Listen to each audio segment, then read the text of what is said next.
पुष्पांजलि मेंसवेयर का एक और प्रतिष्ठान दूल्हा हाउस कंप्लीट और परफेक्ट वेडिंग कलेक्शन की हो गई है ग्रैंड ओपनिंग। शादी ब्याह की खरीदी के लिए चले आइए अब हमारे नए प्रतिष्ठान में, जहां आपको मिलेगा कोट सूट, ब्लेज़र, शेरवानी के साथ ब्लैकबेरी कंपनी के किफ़ायती जैकेट और सूट ब्लेज़र, मान्यवर कंपनी के ब्रांडेड कुर्ता पाजामा, जैकेट, साफा मोजड़ी, dupatta, party wear, Indo western का एक से बढ़कर एक कलेक्शन। हमारा पता है दादाबाड़ी स्कूल के पीछे इतवारी बाजार के पास बालाघाट। संपर्क करें 9425138551।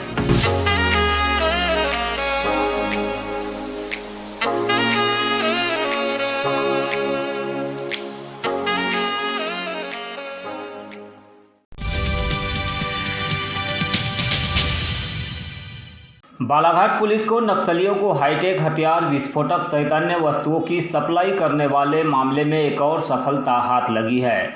पुलिस ने महाराष्ट्र गोंदिया के आमगांव से एक और आरोपी को गिरफ्तार किया, जिसे आज सोमवार को न्यायालय में पेश कर पूछताछ के लिए पुलिस अभिरक्षा में लिया गया है। महाराष्ट्र राज्य के गोंदिया जिले से पुलिस की गिरफ्त में आए इस आरोपी का नाम वचन खंडारे बताया गया है। आपको बता दें कि नक्सलियों को हाईटेक हथियार, विस्फोटक सहित अन्य वस्तुओं की सप्लाई करने वाले मामले में पुलिस ने इसके पूर्व 8 जुलाई को जिले की किरनापुर तहसील के ग्राम बोरबन निवासी वर्जूर उइके को गिरफ्तार किया था। इस तरह इस पूरे मामले में पुलिस अब तक 10 आरोपियों की गिरफ्तारी कर चुकी है, जबकि पूछताछ के आधार पर इस मामले में 4-5 आरोपी अब भी पुलिस की रडार पर है। पुलिस अधीक्षक अभिषेक तिवारी ने बताया है कि नक्सलियों को हथियार, विस्फोटक सामग्री सहित अन्य वस्तुओं की सप्लाई करने वाले एक गिरोह के 8 सदस्यों को विस्फोटक सामग्री हथियार के साथ किरनापुर के किन्नी जंगल के पास से गिरफ्तार किया गया था, जिनसे की गई पूछताछ में उन्होंने किरनापुर बोरबन निवासी वर्जूर उइके और गोंदिया आमगांव निवासी वचन खंडारे का नाम सामने आया था, जिस पर दोनों को गिरफ्तार कर लिया गया। इस तरह अब तक 10 आरोपी इस मामले में गिरफ्तार हो चुके हैं, जो गढ़चिरौली, गोंदिया, बालाघाट में नक्सलियों को हथियार, विस्फोटक सामग्री सहित अन्य वस्तुएं पहुंचाने का काम करते थे। अब तक की गई पूछताछ में 3 से 4 और आरोपियों के नाम सामने आए हैं, जिन्हें जल्द ही गिरफ्तार किया जाएगा। उन्होंने बताया कि आरोपियों से की गई पूछताछ में आरोपियों ने जमीन के अंदर पिस्टल सहित अन्य विस्फोटक सामग्रियों को छुपाने की जानकारी दी थी, जिसे जब्त कर लिया गया। उन्होंने इस पूरे मामले में आगे भी कई खुलासे होने की बात कही है। हाँ जी हाँ, ये जो नेटवर्क है ये क्योंकि हमारा एरिया ही ट्राई जंक्शन पे है, तो महाराष्ट्र, छत्तीसगढ़, मध्य प्रदेश का आसपास का पूरा भौगोलिक क्षेत्र जुड़ा हुआ, और ये नेटवर्क इन तीनों ही राज्यों में जो एक्टिव नक्सल दल हैं उनको हथियार और एक्सप्लोजिव, इसके साथ अन्य जो टेक्टिकल इक्विपमेंट्स हैं जैसे दूरबीन हो गया या नाइट विजन हो गया, टॉर्च, एलईडी, टेंटेजेस, ड्रेस के आइटम्स, शूज़, ये सभी सप्लाई कर रहे थे।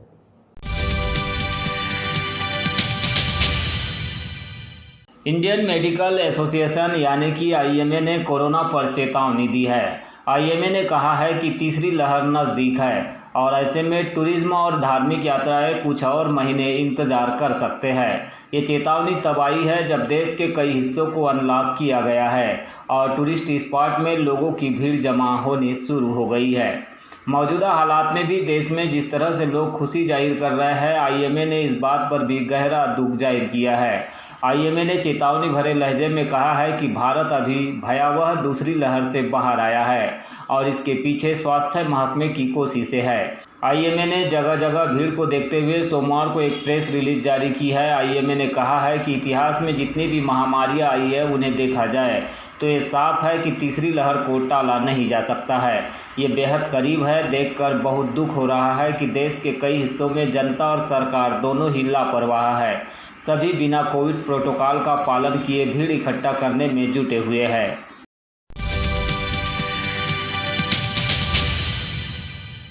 मध्य प्रदेश पंचायत एवं ग्रामीण विकास विभाग के अंतर्गत पदस्थ मुख्य कार्यपालन अधिकारी, पंचायत सचिव, रोजगार सहायक, उपयंत्री, जनपद एवं जिला पंचायत के कर्मचारी, मनरेगा कर्मचारी, पंचायत समन्वयक अधिकारी, संविदा कर्मचारी हड़ताल पर रहे। मुख्य रूप से उनकी मांग थी कि विगत दिनों स्वर्गीय राजेश बाहेती, जनपद सीओ भीकमगांव एवं स्वर्गीय प्रवीण पवार उपयंत्री द्वारा मानसिक प्रताड़ना और अति कार्यभार एवं दबाव के कारण फांसी के फंदे पर झूलकर आत्महत्या जैसे दुखद कदम उठाए गए हैं, जिससे पंचायत एवं ग्रामीण विकास विभाग का संपूर्ण अमला स्तब्ध और दुखी है।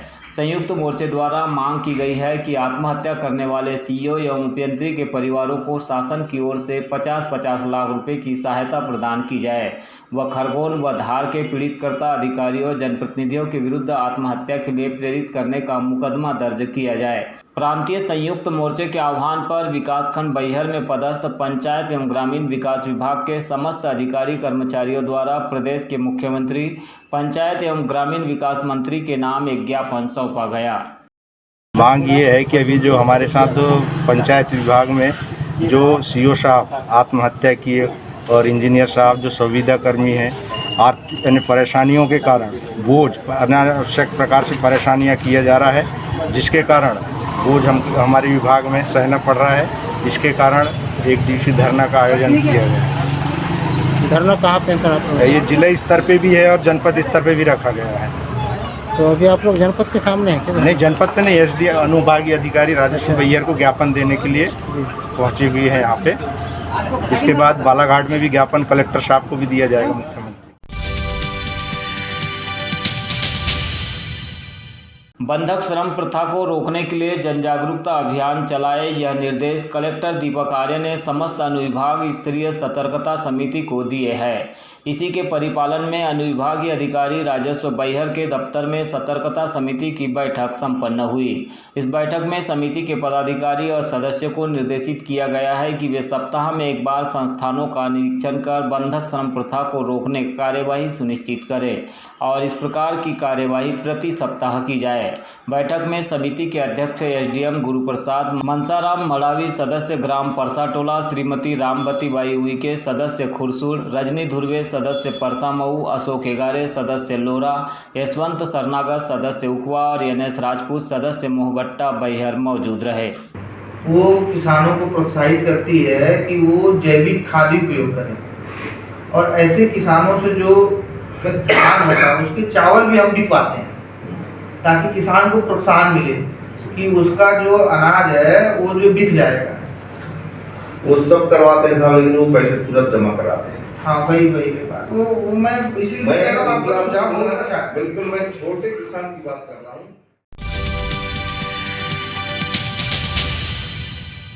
चालू हो जाएगी तो कोरोना हो जाएगा, सब यही परेशानी है। अब बस होने से क्या, बस ना होने से कितना परेशानी हो रहा है तो आप खुद समझ रहे हैं, लेकिन हम क्या बताएं। अब क्या चाहते हैं आप? बस चालू होना चाहिए। लेकिन सरकार तो बोल रही कोरोना बढ़ता है। कोरोना बढ़ रहा है तो उसके लिए बढ़ रहा है, हमारे लिए नहीं बढ़ रहा है, गरीबों के लिए।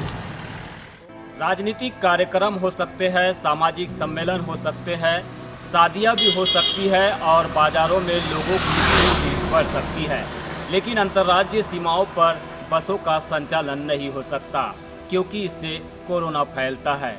दरअसल ये तर्क हम नहीं दे रहे हैं, बल्कि ये सरकार की गाइडलाइन का एक पहलू है।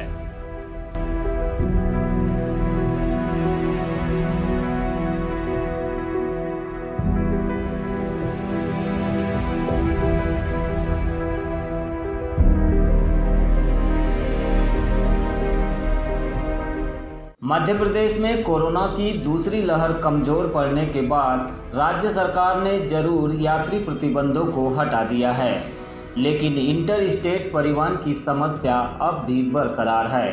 सरकार की नई गाइडलाइंस में अभी तक महाराष्ट्र और मध्य प्रदेश के बीच यात्री बसों के संचालन को अनुमति प्रदान नहीं हुई। इसका सबसे बड़ा नुकसान विभिन्न राज्यों में रोजी रोटी के लिए दौड़ भाग करने वाले प्रवासी नागरिकों और मजदूरों को उठाना पड़ रहा है। बस नहीं चल रही है, इस कारण से हम लोग यहाँ तक पैदल क्या कर रहे हैं। कितना किराया ले रहे हैं ऑटो वाले? यहाँ ऑटो वाले कम से कम हमको 50 रुपये बोल रहे हैं। वहाँ तो गोंदिया में कम से कम हमको 100 रुपये बोल रहे थे, लेकिन हम एडजस्टमेंट किए कि भाई दूसरे ऑटो वाले हम लोग को 50 रुपये बोल रहे हैं, 40 रुपये बोल रहे हैं, आप 100 रुपये बोल रहे हैं, जिस कारण से हम देंगे नहीं। तो हम वही बात को बोल के 50 रुपये से यहाँ तक आए हैं और 50 रुपये दे करके यहाँ से फिर पैदल निकल। यह तस्वीरें मध्य प्रदेश को महाराष्ट्र और छत्तीसगढ़ राज्य से जोड़ने वाले बालाघाट जिले के रजेगांव बॉर्डर की है। यहां से महाराष्ट्र के गोंदिया जिले की दूरी लगभग 45 किलोमीटर है, जो कि इस क्षेत्र में रेलवे का सबसे बड़ा जंक्शन है। मध्य प्रदेश के सिवनी, मंडला और बालाघाट के अधिकांश प्रवासी मजदूर यहीं से होकर विभिन्न प्रांतों में काम करने रोजाना जाते हैं। यही वजह है कि रजेगांव बॉर्डर पर हमेशा लोगों की आवाजाही बनी रहती है। लॉकडाउन 2.0 के बाद सरकार ने यात्री परिवहन की सभी सेवाएं पूरी तरह बंद कर दी थी। जैसे जैसे कोरोना की दूसरी लहर कमजोर पड़ी, सरकार ने यात्रियों को राहत देने कई चरणों में यात्रा प्रतिबंध हटा दिए, लेकिन इंटर स्टेट परिवहन को अब तक अनुमति नहीं दी, जिसका खामियाजा एक राज्य से दूसरे राज्य में प्रवेश करने वाले मजदूरों को रोजाना भुगतना पड़ रहा है। कभी प्राइवेट वाहनों की लूट के तौर पर तो कभी अधिक किराया और मजबूरी में पैदल चलकर। कभी बंद है, कभी चालू है, नहीं रहता बोलते हैं। आज लोकल आज आ गए हम लोग, नहीं रहता तो कैसे आते बताओ। आप सब तरीके से अपन ये कह सकते हैं कि सरकार का गैर जिम्मेदाराना पूर्व रवैया है, जिससे कि देख सकते होंगे आप कि कितने दूर से 2 किलोमीटर से पब्लिक जो है महाराष्ट्र से यहाँ एमपी में आ रही है, अनवरत आ रही है। काफ़ी दिनों से आना जाना लगा हुआ है, लेकिन शासन ने एमपी महाराष्ट्र के परमिट बसों के जो है बंद करके रखा है, जिससे कि मध्य प्रदेश की बसें महाराष्ट्र में नहीं जा पा रही और महाराष्ट्र की बसें एमपी में नहीं आ रही। किंतु पब्लिक का आना जाना है, जिसका पूरी तरह जो फ़ायदा है ऑटो वाले और प्राइवेट गाड़ियाँ वाले उठा रहे हैं, जिससे कि पब्लिक से 100-100, 150 रुपये ले रहे हैं। और आप जैसे कि देख रहे होंगे सामने भी गाड़ियाँ लग करके भरती है, उधर की गाड़ी भरती है, बीच में पुलिस चौकी है। पुलिस चौकी के नाक के नीचे से जो है अवैध परिवहन बदस्तूर जारी है।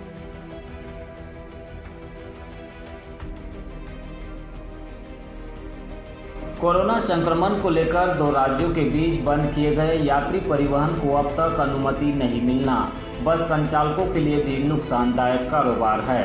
इसीलिए अधिकांश बस संचालक अपनी बसों को चलाने में दिलचस्पी नहीं ले रहे हैं। इसे लेकर वे सरकार से लगातार महाराष्ट्र में बसें चलाने की अनुमति भी मांग रहे हैं, जिससे कि वे कोरोना संकट में हुए नुकसान की भरपाई कर सके।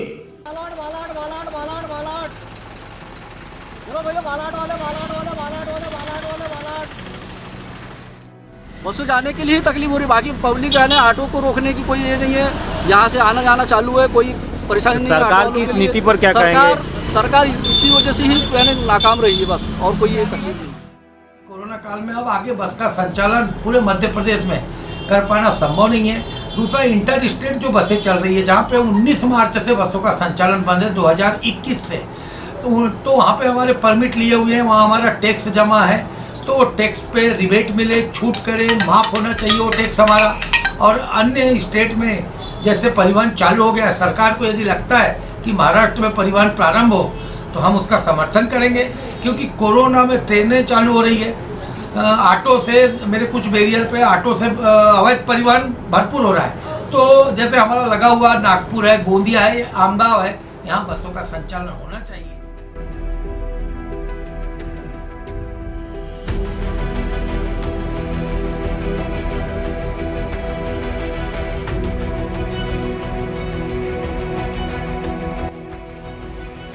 दो राज्यों के मध्य भले ही बसों के संचालन की अनुमति नहीं हो, लेकिन इसका कोई असर भी दिखाई नहीं दे रहा है। प्राइवेट वाहन बड़ी संख्या में मजदूरों को पुलिस के नाक के नीचे ढोने का काम बखूबी कर रहे हैं। इन वाहनों में ना तो कोरोना गाइडलाइंस का पालन होता है और ना ही लोग इन नियमों को मानने तैयार है। ऑटो चालक जरूर इसके पीछे अपनी मजबूरी और मजदूरों की परेशानी दोनों को बयां कर रहे हैं। तो से आप लोग यात्री ढोते, आप लोग को डर नहीं लगता कोरोना हो सर? जाए? डर तो किसको नहीं लगता, डर तो सबको लगता है। सरकार को डर लगता है तो हम ऑटो वाले, हमको क्यों नहीं डर? गवर्नमेंट सर्वेंट को डर लगता है, हमको क्यों नहीं लगता? जो पेट के लिए सब कुछ करना पड़ता है। ये ऑटो चल रही है, बसें चालू नहीं होना, क्या लगता है आपको? ये सरकार का प्रॉब्लम है सर, हमारा नहीं है। क्योंकि सरकार जैसे गवर्नमेंट सर्वेंट है, उनको बैठे बैठे पेमेंट मिल रही है, लेकिन हम लोग ऑटो वाले हैं, हमको ऑटो सरकार क्या मिल रही है? तो हमको सेवा करना हमारा मेन कर्तव्य है, और जब तक कोरोना है हम लोगों की सेवा करेंगे। रजेगांव बॉर्डर पर मजदूरों को पैदल चलने की समस्या लगातार बनी हुई है। इसका कोई स्थायी समाधान भी उनके पास नहीं है, क्योंकि समाधान की डोर शासन प्रशासन के हाथ में है। लेकिन यहाँ पर तो प्रशासन भी कोरोना के नाम पर महज औपचारिकता ही निभा रहा है। बॉर्डर पर राजस्व और शिक्षा विभाग की टीम लोगों की पहचान करने में जुटी हुई है, लेकिन इनकी जांच और परख करने वाला स्वास्थ्य अमला कहीं भी नजर नहीं आता। ऐसे में सवाल यह उठता है कि केवल नाम और पता लिखने से कोरोना मरीज कैसे पहचाने जाएंगे। बाहर से महाराष्ट्र से आ रहे हैं, हैदराबाद, नागपुर, इनकी रजिस्ट्री में एंट्री करना, कहाँ से आ रहे हैं और कहाँ जा रहे हैं। के माध्यम से कैसे कोरोना को आइडेंटिफाई कर सकते हो आप लोग इससे? नहीं, अच्छा, इसके स्वास्थ्य विभाग की टीम लगाई होगी गवर्नमेंट ने। तो केवल लोगों को आइडेंटिफाई कर रहा है। हाँ बस।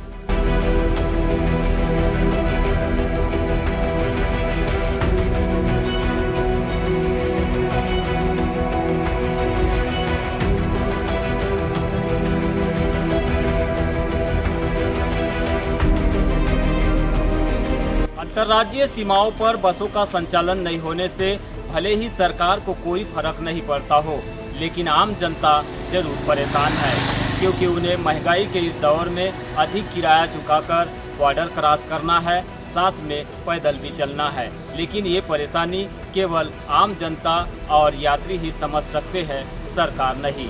बालाघाट न्यूज़ के लिए यमलेश बंजन।